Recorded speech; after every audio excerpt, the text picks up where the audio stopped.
While the US is celebrating Trump's victory today, the mood is all gloomy in Ukraine.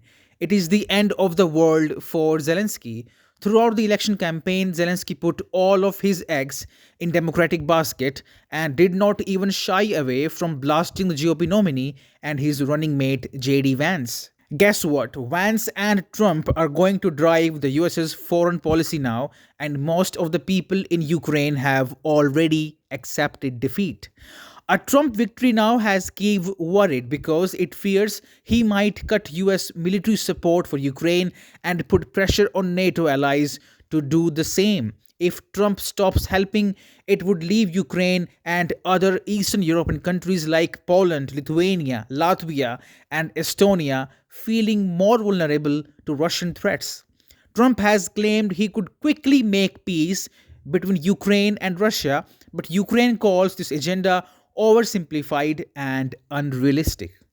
Trump knows one thing: peace cannot be achieved until concessions are made. His approach might involve pushing Ukraine to give up some of its land to Russia or to stop trying to join NATO.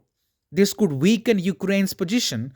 Some of Trump's advisors have even suggested creating autonomous zones on the border and keeping Ukraine out of NATO altogether. But that is a red line for Zelensky. But Trump won't care about his red lines. He would care about American taxpayers.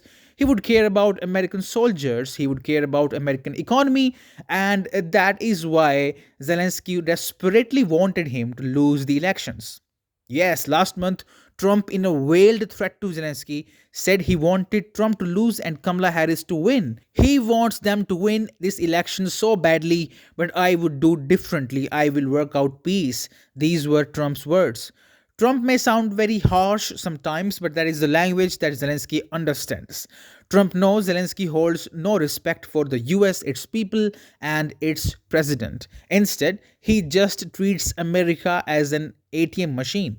For instance, Zelensky blasted Trump last month, saying his feeling is that Trump does not really know how to stop the war, even if he might think he knows how.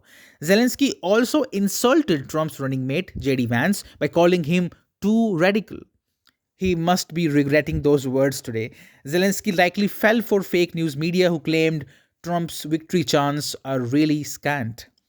Post Trump's victory, Zelensky wrote, "We are interested in developing mutually beneficial political and economic cooperation that will benefit both of our nations." The clown really thinks that Trump would see Ukraine, a war torn nation literally surviving on US aid, as a reliable economic partner. The same is the case with Europe, by the way. The entire EU bloc is worried Trump may now undo their sanctions on Russia or at least render them ineffective. Trump is also anti NATO, meaning US will now stop splurging money on EU's security. Dear EU, it is high time to pull up your socks and be serious about your own security. Trump has given you a golden chance to become truly independent. Trump talks business and he has vowed to impose 100% to 200% tariffs on EU imports if the bloc refuses to offer wider market access to the US. So, the EU is faced with tough choices. Will it save itself or will it rescue Ukraine? Of course, EU would scramble to sustain its own economy first, meaning Zelensky and company are going to see the most painful days of their lives in coming months.